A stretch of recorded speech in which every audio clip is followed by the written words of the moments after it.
গল্পকথন by Kallol chapter 2-তে আমাদের আজকের নিবেদন আশাপূর্ণা দেবীর লেখা ছোট গল্প এক পালকের পাখি। টেলিফোনটা বেজে ওঠার সঙ্গে সঙ্গেই গেটের বাইরে গাড়িটা এসে থামার শব্দ হলো। শুধুই তো থামার শব্দ নয়, যেন আবির্ভাবের দৃপ্ত ঘোষণা। চিনুর মনে হয় শব্দটা যেন বেশি বাড়াবাড়ির মতো। অরিন্দমেরই না হয় গাড়ি নতুন হয়েছে। এই অভিজাত পাড়ায় গাড়িবানের সংখ্যা তো কম নয়, তাদের গাড়িতে কি এমন দাপটে শব্দ ওঠে? কিন্তু কে আবার এই সময় ফোন করতে বসল? রিসিভারটা তুলে নিল চিনু, দ্রুত ভঙ্গিতে বলল, হ্যালো। দ্রুত তো হতেই হবে, অরিন্দম তো 1 মিনিটের অমনোযোগ সহ্য করবে না। এসে যদি দেখে চিনু ফোনে কান দিয়ে বসে আছে তো রক্ষে থাকবে না। লাইনের ওপারে শব্দ ধ্বনিত হল, আর শুনেই চিনু একদম স্তব্ধ হয়ে গেল। চিনু সত্যি এই ফোনটা প্রত্যাশা করেছিল, তাও এত তাড়াতাড়ি। যে চিঠিটায় চিনুর ঠিকানা দেয়নি, পরিচয় দেয়নি, এমনকি হাতেও লেখেনি, টাইপ করে পাঠিয়েছিল ইংরেজিতে মাত্র কয়েক লাইন। বিশেষের মধ্যে শুধু যেই সম্বোধনহীন চিঠির তলায় নিজের নামটা লিখেছিল, চিনু নয়, চিন চিন। তবু শব্দভেদী বানের মতো সেই চিঠি ঠিক জায়গায় গিয়ে বিঁধেছে। কিন্তু ও কি ফোন করার আর সময় পেল না? চিনুর হঠাৎ স্তব্ধতা ও থমকেও বোধহয় কিছুটা বিমূঢ় করল। তারপর প্রশ্ন, কি হলো? চিনু আস্তে অথচ দ্রুতলয় বলল, ওই মাত্র বাড়ি ফিরল, লাঞ্চ করতে আসে, 2টোর পর আবার অফিস যায়, 2টোর পর, এখন ব্যস্ত আছি। নামিয়ে রাখল রিসিভারটা। শেষ কথাটা বাড়তি বলল। অরিন্দম চলে এসেছে বুঝে। অরিন্দম ঘরে ঢুকল, টাইটা খুলতে খুলতে, টকবগে ঘোড়ার ভঙ্গি। কি হলো? কাকে আবার 2টোর পর টাইম দিয়ে দুপুরের রেস্টটা ঘোচালে? চিনু টেলিফোনের সামনের টুলটা থেকে উঠে দাঁড়ালো, মুখ ফেরালো, আর আশ্চর্য কৌশলে একটা বিদ্যুতের ঝিলিক ফুটিয়ে বলে উঠল, ইস, শুনে ফেললে? নিরুপায় কানে ঢুকে পড়ল। তারপর অবজ্ঞার গলায় বলল, লোকটা কে? অবজ্ঞা অবশ্য অরিন্দমের লোক মাত্রকেই। চিনু মুখে আরেক প্রস্থ বিদ্যুৎ খেলিয়ে বলল, ও আমার এক পুরনো প্রেমিক। ঢং রাখো, তোমার সেই পান্টু মাসিটি বুঝি জ্বালিয়ে খেলো। স্পষ্ট করে বলে দিতে পারছো না চাকরি গাছের ফল নয়, তাও আবার ওনার ওই বিএফএল ছেলের জন্যে। একটু আগে চিনুর গলার খাঁজে খাঁজে আর চুলের গোড়ায় গোড়ায় কুচি কুচি ঘাম জমে উঠেছিল। হঠাৎ যেন হালকা হাওয়ায় শুকিয়ে গেল সেগুলো। চিনুর মুখে এখন যেন অসহায়তা ফুটে উঠল। বলল, এত ইয়ে করছেন, মুখের উপর ওভাবে বলা যায়? আর উনি তো তবু ছেলের জন্য একটা অফিসারের চাকরি চাইছেন না বাবা, বলছেন তো পিয়নের চাকরি হয় তাও ভালো। চমৎকার। তারপর অফিসে সকলের সামনে তিনি আমাকে জামাইবাবু বলে ডেকে বসুন। অন প্রিন্সিপাল কোনো হতভাগা আত্মীয়ের চাকরি করে দিতে নেই, আজ এলে সাফ বলে দিও। চিনি বলল, আসবেন না তো, আবার ফোন করতে বললাম। অরিন্দম তাচ্ছিলের গলায় বলল, এত ফোন টোন কোথা থেকে করেন মহিলা? চিনু এখন ব্যস্ত, ব্যস্ততার সঙ্গেই বলল, ওই তো বাড়িওয়ালাদের ঘর থেকে। পরের মাথায় কাঁঠাল ভাঙতে ভালোই জানেন। এসব লোককে বেশি প্রশ্রয় দিতে নেই, চলে যাক। আজকের মেনুটা কি? চিনু ঘর থেকে বেরিয়ে আসতে আসতে বলল, টেবিলেই দেখতে পাবে। নিজস্ব গাড়ি হয়ে পর্যন্ত এই এক স্টাইল অরিন্দমের, লাঞ্চ করতে বাড়ি আসা। আগে যখন কোম্পানির গাড়িতে অফিসে যাওয়া আসা করত, তখন সেই সকালবেলায় বরকে মোটা ব্রেকফাস্ট খাইয়ে লাঞ্চটা গরম থাকার কৌশলে গড়া টিফিন কারি ভরে সেই গাড়িতে তুলে দিত। অরিন্দম অফিসে নিজস্ব নিভৃত কক্ষে সেগুলো বার করে সদ্ব্যবহার করত। ভোজনবিলাসী বরের জন্য সকালবেলা তাড়াহুড়ো কম ছিল না চিনুর। একা রাঁধুনি ছোকরার পক্ষে সম্ভব হতো না দুদিকে তাল দেওয়া। এখন আর সেই তাড়াহুড়োটা নেই, তবে নিত্য নতুন রকমারি রান্নার দায় বেড়েছে, দেশি বিদেশি সব রকম। রান্নাঘরে হ্যাম, বিফ সব কিছুকেই প্রবেশাধিকার দিয়েছে বলেই যে শুক্তো, মোচার ঘণ্ট, ধোকার ডালনাকে নির্বাসন দিয়েছে অরিন্দম, তা মোটেই নয়। তার সব চাই। চিনুর বর যে গাড়ির পেট্রোল পুড়িয়ে বাড়িতে খেতে আসে, এটি যেন চিনুর কাছে রোজই একটা বিশেষ ঘটনা তুল্য হয়। খেতে আসে না দিগ্বিজয় করতে আসে, দামি গাড়িটা কিনে পর্যন্ত যেন ধরাকে সরা দেখছে অরিন্দম, যেন বিশ্বভুবনে কেউ আর এমন একখানা চকলেট কালারের উজ্জ্বল মসৃণ অ্যাম্বাসেডরের মালিক হয়নি। এ সময় অরিন্দম ড্রাইভারকে সঙ্গে নেয় না, তাকেও এ সময় খাবার ছুটি দিয়ে নিজেই চালিয়ে আসে। স্মার্ট ভঙ্গিতে লাফ দিয়ে গাড়ি থেকে নামে, তমাস শব্দে গাড়ি বন্ধ করে, বাঁকা চোখে একবার নিজের ফ্ল্যাটের বারান্দার দিকে তাকায়। জানে সেখানে একজন প্রতীক্ষার মূর্তি নিয়ে দাঁড়িয়ে আছে। আজই তার ব্যতিক্রম হলো। চিনুকে নিয়ে যখন কোথাও বেড়াতে যায় অরিন্দম, তখন ড্রাইভার সঙ্গে থাকলেও গাড়ির স্টিয়ারিংটা নিজের হাতে রাখে। স্টিয়ারিংটায় হাত দিলেই অরিন্দমের মুখে চোখে একটা অদ্ভুত বিশ্বনস্যাৎ জ্যোতি ফুটে ওঠে, যেন এই বিশ্বচক্রের স্টিয়ারিংটাই তার হাতের মুঠোয়। যতদিন যাবে ততই যেন অরিন্দমের ভঙ্গিতে এই বিশ্বনস্যাৎ ভাবটা প্রখর হয়ে উঠছে। চালের চলনে, কথায় বার্তায়, সেকালের ভাষায় যাকে বলে মদগর্ব, সেটাই বেড়ে চলেছে। কিন্তু কেন এই গর্বোদ্ধত ভঙ্গি, সেটার এখন চিনুর বুঝতে বাকি নেই। প্রথম প্রথম ঠিক বুঝতে পারত না চিনু নামের মেয়েটা। হঠাৎ অবস্থা ফিরছিল, সংসারে অতি সচ্ছলতার জোয়ার আসছিল, ভালোই লাগছিল। তখন আহ্লাদ করে বলেছে, হ্যাঁ গো, তোমার যে নতুন ডিপার্টমেন্টে বদলি করে দিয়েছে, সেখানে বুঝি মাইনে অনেক বেশি? অরিন্দম বিদ্রুপের ভঙ্গিতে বলেছে, যদি বেশি হয় তোমার খুব অসুবিধা হচ্ছে? আহা, কি যে বলো, মনে হলো তাই বলছি। কিন্তু ক্রমে আর মনে হওয়ার সীমানায় থাকল না। চিনু উত্তরোত্তর তার বরের পকেটের আর্থিক বিস্ফোরণ দেখে ভীত হতে থাকত, বিচলিত হতে থাকত। রোজ রোজ এই তাড়া তাড়া 100 টাকার নোট এনে লকার বোঝাই করছে। কি এ? অরিন্দম প্রথম দিন বলেছিল, সব কৈফিয়ত তোমায় দিতে হবে? চিনু শক্ত গলায় বলেছিল, আমি একটা বিপদের গন্ধ পাচ্ছি। আর সেদিন অরিন্দম হাহা করে হেসে উঠে বলেছিল, তোমার ঘ্রাণেন্দ্রিয়টি বেশ জোরালো দেখছি। আরে বাবা, ভয় পাবার কিছু নেই।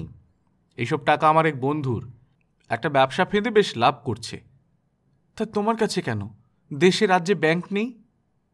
আরে বাবা, কথাটা শেষ করতে দাও, বলছি। ও এখনো সরকারি চাকুরে, নিজস্ব ব্যবসা করার নিয়ম নেই, তাই বেনামিতে। অসুবিধে কি? আমার তার সরকারি চাকরি নয়। কিন্তু ভাওতা দিয়ে কদিন চালানো যায়? চিনু দেখছে বান্ডেল বান্ডেল নোট ব্যাংকের লকারে চালান করা হয়ে গেছে, তথাপি বাড়ির গডরেজের লকার উপচেছে। অরিন্দম সেসব কাগজপত্র আনছে বাড়িতে, যাতে কালো টাকা হাপিস করে সাদা করে নেওয়া যায়। সরকারি আইনের বদান্যতা তিনি এক হাতে মারেন আর অপর হাতে ধরেন। তবে এখন আর প্রশ্ন করতে সাহস করে না চিনু। বরের ভয়ে নয়, অপমানের ভয়ে। বলেছিল, তোমার বন্ধুর যখন এতই হচ্ছে, তখন চাকরিটা ছেড়ে দিক না, স্বনামে প্রকাশিত হোক। অরিন্দম ভুরু কুঁচকে তেতো গলায় বলেছিল, ওটা নিয়ে মাথা ঘামাবার তোমার কোনো দরকার আছে? তোমার ভালো মন্দ নিয়ে ভাবার দরকার আমার নেই। আমি খোকা নই, তুমি নিজের চরকায় তেল দাওগে। মহারানীর হালে রেখে দিয়েছি, সুখটাকে তাড়িয়ে তাড়িয়ে ভোগ করো, বুঝলে? তা নয় কেবল ঘ্যান ঘ্যান প্যান প্যান। মহারানীর হালে, হয়তো তাই। চিনুর নিজের আত্মীয়জনেরাই তো তাই ভাবে, তাই বলে। কত সুখ, কত ঐশ্বর্য। অভাবের মধ্যে এই 7-8 বছরের মধ্যেও ঘরে একটা শিশু কণ্ঠের কাকলি ধ্বনিত হয়নি। তা কি আর করা যাবে? চিনুর শৌখিন মেজাজি বর তাড়াতাড়ি ওসব ঝামেলা চায় না। তাই চিনু তাদের কি ডেকে ডেকে বলতে যাবে, হ্যাঁ একসময় চায়নি, এখন চেয়েও পাচ্ছে না? চিনু শুধু বরকে বলেছে, ওরা কুকুরের জাত নয়, বুঝলে? ইচ্ছে না হলে দূর দূর করবে, আর ইচ্ছে হলে তুতু করে ডাকলি আসবে, এ হয় না। অরিন্দম সাফ সাফ জবাব দিয়েছে, জগৎ জুড়ে তাই হচ্ছে, তোমারই যত তত্ত্ব কথা। আসলে এখন বুঝতে পারছি, প্রথম থেকে সাবধান হবার কোনো দরকার ছিল না। তোমার মধ্যে রয়েছে ডিফেক্ট। চিনু লড়াইয়ে মেয়ে নয়। চিনু চুপ করে থেকেছে। চিনু প্রমাণ করতে উঠে পড়ে লাগেনি ডিফেক্টটা কার অথবা ভুলটা কোথায়। চিনু শুধু বলেছিল, দিন তো কাটতে চায় না, একটা বরং চাকরি বাকরি ধরি। পাড়ায় শুনছি একটা বাচ্চাদের স্কুল খুলেছে। ও, তাই তুমি যাবে সেখানে মাস্টারি করতে? পাগলামি ছাড়ো তো। যারা কাজ করে তারা পাগল, সে তাদের ব্যাপার। আমার বউ বাইরে যাবে চাকরি করতে? ইম্পসিবল। দিন কাটে না কেন? বই নেই? তোমার সাধের উলবোনা নেই? ঘর সাজানো, ঘর গোছানো, আর কিচেনে সব মার্কেটারি মেনু, এরা কোথায় গেল? বলো তো, আরও কিছু রান্নার বই আনিয়ে দিই, চাইনিজ, গোয়ানিজ, রাশিয়ান, আফ্রিকান, যা বলবে। চিনু ভয়ে বলেছে, রক্ষে করো। অরিন্দম নিশ্চিত হয়েছে মেয়ে যাত্রার স্বভাবই এই সুখে থাকতে ভূতের কিল খেতে স্বাদ। এই যে তার মাস্তুতো দিদি লাবু, সংসারের সুখের অবধি নেই, অথচ সেই সংসার ফেলে ফেলে লাবদি যখন তখন কোথায় কোন গুরু আশ্রমে ছুটছেন, 2-4 দিন কাটিয়ে আসছেন। এটি হয়েছে জামাইবাবুর প্রশ্রয়েই। পয়লা রাত্রিলেই বেড়াল কাটতে হয়, বাঁশ পেকে গেলে আর নোয়ানো যায় না। অরিন্দম অমন ভুল করেনি, করবেও না। আজ পাড়ার স্কুলে চাকরি করতে যেতে দিলে কাল রাইটার্স বিল্ডিংয়ে যেতে চাইবে কিনা কে জানে। সুন্দরী নারী, চেষ্টা করলে একখানা চাকরি বাগিয়ে ফেলা শক্ত নয়। সাবান ধোয়া হাতটা তোয়ালেতে মুছতে মুছতে অরিন্দম রাস্তার দিকের জানলার পর্দাটা একটু ভালো করে টেনে আড়াল করে নিচু গলায় বলল, খেতে যাবার আগে অ্যাটাচি থেকে 2টো প্যাকেট বার করে লকারে তুলে রেখে দাও। শোনা মাত্রই মুহূর্তে শক্ত হয়ে উঠল চিনু। শক্ত গলাতেও বলল, আবার? হচ্ছেটা কি তোমার? আরে বাবা, আবার আবার কি? জানো তো ব্যাপার, লোকটা একটা ব্যাংকের লকার জোগাড় করতে হন্যি হয়ে বেড়াচ্ছে, পাচ্ছে না, পেয়ে গেলে।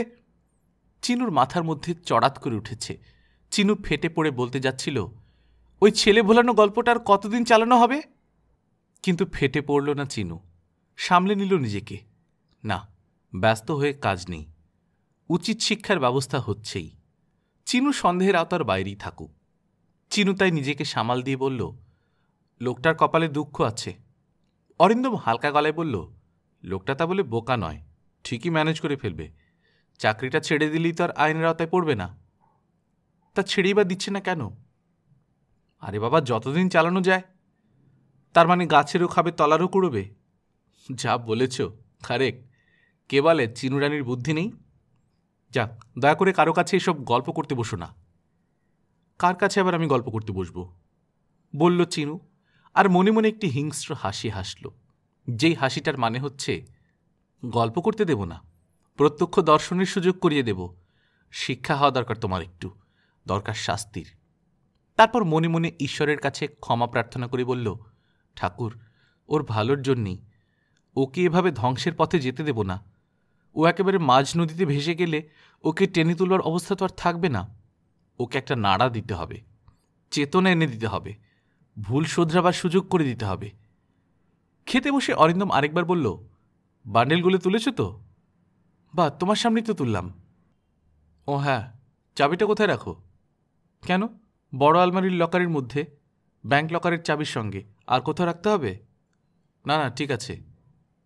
এরপর কি করবে? দেয়াল ভেঙে চেম্বার গাঁথবে? তুমি সবসময় এমনভাবে কথা বলো যেন আমার বিরোধী পক্ষ। আমার ধরনই এই।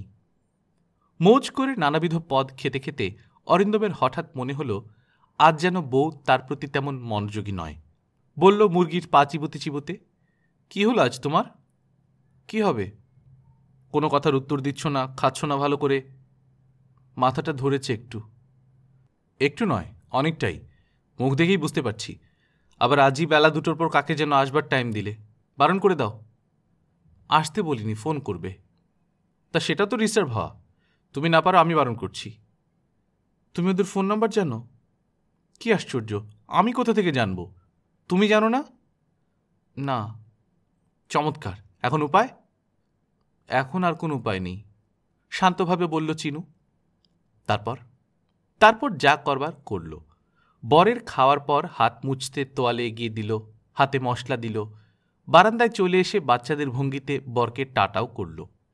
আর তারপরই রাধুনী ছেলেটাকে ডেকে বলল, সুনীল, একবার তালতলায় যেতে পারবি? তালতলায় কেন?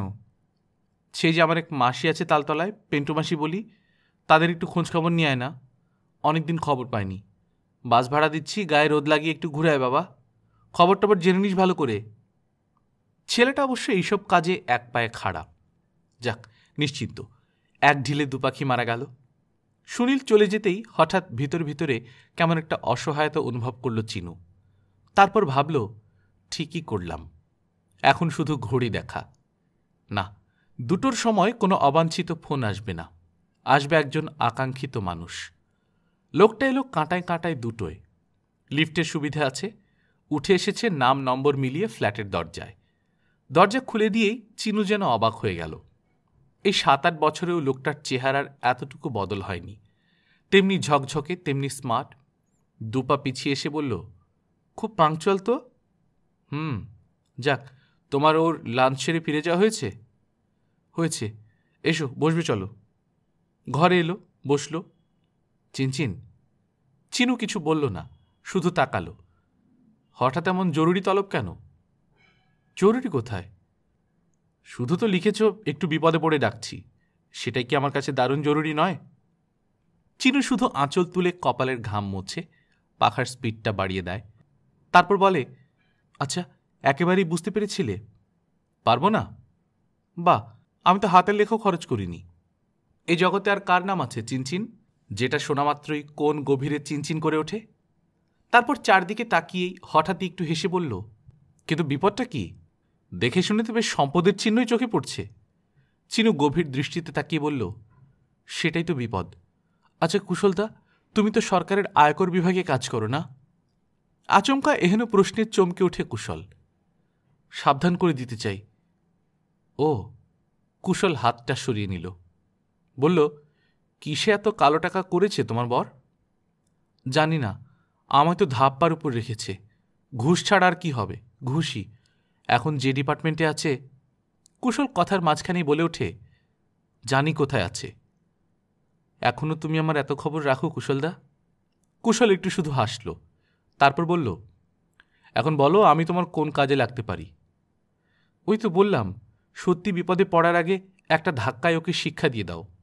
তোমায় তো চেনে না, তুমি একটা ফলস ওয়ারেন্ট বার করে এনে বাড়ি সার্চ করো, কালো টাকাদের বাড়ি ছাড়া করো। কুশল পকেট থেকে সিগারেট কেস বার করে, একটা সিগারেট নিয়ে লাইটারে জ্বালিয়ে নেয়, তারপর খানিকটা ধোঁয়া ছেড়ে বলে, তার মানে খানিকটা অভিনয়ে গোয়েন্দা গল্পের একটা দৃশ্য মঞ্চে উপস্থাপন? হ্যাঁ হ্যাঁ, ঠিক। চিনু উচ্ছ্বসিত হয়ে বলে, ঠিক ধরেছ।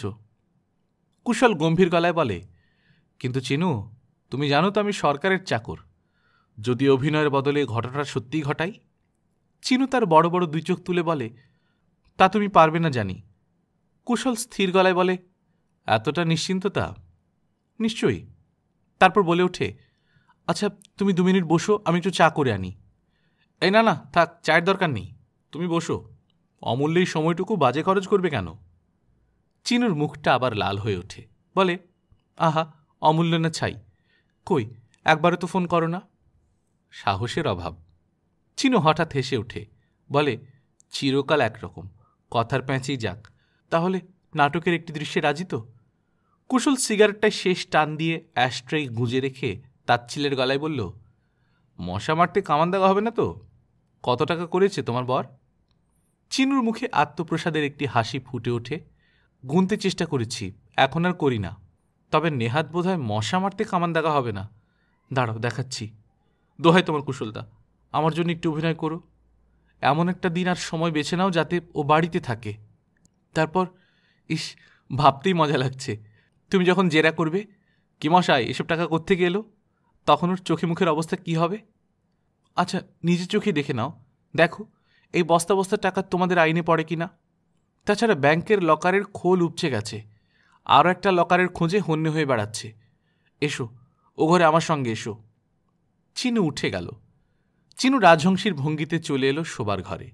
যে চাবিটা তখন বড় আলমারিতে না রেখে ড্রয়ারে রেখেছিল, সেটে বার করে গডরেজের নতুন লকারটা খুলে ফেলল। সামনে থেকে সরে পাশে দাঁড়িয়ে বলল, কুশলদা দেখছো? হ্যাঁ, দেখছি বই কি। কুশল আর এখন তার একদা প্রিয়ার মুখের রেখা পাঠ করতে বসছে না। কুশল শুধু তার সামনে মেলে ধরা আলমারিটার খোলা কপাটের দিকে হাঁ করে তাকিয়ে দেখছে। Bundle bundle banknote. কি গুনে ফেলতে পারবে?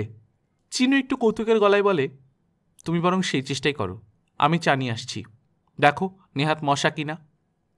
চিনু, কুশল ব্যগ্রভাবে বলে, তোমার কাজের লোক তো কাউকে বলো না চায়ের কথা। তুমি কেন, তুমি থাকো। কাজের লোক? চিনু একটু রহস্যময় হেসে উঠে বলে, তাকে বাড়ি ছাড়া করেছি। আরে কেন? বলো তো কেন? কাউকে সাক্ষী রাখতে চাও না, তাই তো? বাহ, ধরেই তো ফেলেছ। আমি চাই না ও আমার দিকে একবারও সন্দেহের দৃষ্টিতে তাকাক। কুশলের চোখ এখন বিস্ফারিত। কুশল চোখ দিয়েই বান্ডিল গোনবার চেষ্টা করছে। এখন বলল, চিনচিন? ওই নামটাই ডেকো না কুশলদা, আমার ভেতরও চিনচিন করে ওঠে। নামটা নতুন করে মনে পড়িয়ে দিয়েছ তুমি। সে তো অভিজ্ঞানাঙ্গুরীয়। এই শুধু চা? তবে যদি... কি হলো, থামলে যে? না, বলছিলাম যদি ঘরে কিছু থাকে দিতে পারো, আমার আবার শুধু চা খাওয়ায় ডাক্তারের নিষেধ। কুশলদা, তুমি ভাবলে কি করে চায়ের সঙ্গে তুমি কি কি ভালোবাসো একেবারে ভুলে গেছি? চিনু বলে গেল মুখে হাসির ঝিলিক ফুটিয়ে, কুশলের সামনে খোলা আলমারিটা রেখে। চিনুর মনের মধ্যে আহ্লাদের জোয়ার। তাক লাগিয়ে দেবে আজ কুশলকে। রাতের জন্য চপ বানাতে মাংসের পুর করা আছে, তার থেকে খানিকটা নিয়ে ডিমের পাটিসাপটা বানিয়ে ফেলে চায়ের সঙ্গে পরিবেশন করবে। 2 মিনিটের কাজ। গ্যাস স্টোভের একদিকে চায়ের জল চাপালো চিনু, আর অন্যদিকে ফ্রাই প্যান। চপ জিনিসটা ভারী প্রিয় ছিল কুশলের। এখন কি আর নেই? কোনো প্রিয় বস্তু কি তার প্রিয়ত্ব হারায়? প্লেটে খাবারটা দেখে কুশল কি অভিভূত বিস্ময়ে ডেকে উঠবে, চিনচিন? সেইটি ভেবেই চিনুর মনের মধ্যেটা চিনচিন করে ওঠে। কিন্তু কুশল কি সেই অভিভূত আবেগের গলায় চিনচিন বলে ডেকে উঠেছিল? না, অন্তত সেটি শোনবার সুযোগ হল না চিনুর জীবনে। চিনু দুহাতে দুটো জিনিস নিয়ে ঘরে এসে ঢুকল। তারপর চিনুর হাত থেকে জিনিস দুটো পড়ে গেল। চিনুর ঘরের মেঝে পাতা দামি কার্পেটটা চা পড়ে ভিজে নষ্ট হয়ে গেল। পায়ের তলায় মাটি হারানো একটা অতল স্পর্শ গভীর গহ্বরের মধ্যে ক্রমশ তলিয়ে যেতে লাগলো চিনু একটা পাথরের পুতুলের মতো। চিনু কি বারান্দায় বেরিয়ে দেখতে যাবে? চিনু কি অ্যাটাচ বাথরুমটার দরজায় কান পেতে শুনতে চেষ্টা করবে ভেতরে জলের শব্দ হচ্ছে কিনা? নাকি চিনু চেঁচিয়ে চেঁচিয়ে ডাকবে, কুশলদা, কুশলদা, চা এনেছি, কোথায় গেলে হঠাৎ? না, এসব কেন করতে যাবে চিনু? চিনুর বরের নতুন কেনা গডরেজ লকারটা একটা ভয়ঙ্কর শূন্যতার হাঁ নিয়ে দাঁড়িয়ে সব কিছুর চেষ্টা থেকে নিবৃত্ত করতে। অদ্ভুত একটা ভাবশূন্য দৃষ্টিতে বোকার মতো তাকিয়ে থাকে চিনু কতক্ষণ কে জানে। কয়েক মিনিট, না কয়েক যুগ। চিনুর পায়ের কাছে ডাঁই করে পড়ে রয়েছে এগুলো কি? চিনুর একরাশ শাড়ি জামা না? এখানে কোথা থেকে এলো ওগুলো? পাশের ঘরে একটা সুটকেসের মধ্যে ছিল না? চিন্তাহীন, চেতনাহীন, বুঝিবা অস্তিত্বহীন একটা অদ্ভুত অবস্থার মধ্যে দাঁড়িয়েই থাকে চিনু বোধশক্তি হারিয়ে। কিন্তু কুশল নামের সেই লোকটাকে কি খুব দোষ দেয়া যায়? সে তো অনেকখানি আশা নিয়েই ছুটে এসেছিল। ভেবেছিল চিনু বলে উঠবে, কুশলদা, আর পারছি না, আমায় বাঁচাও। বোকা চিনু তা বলেনি।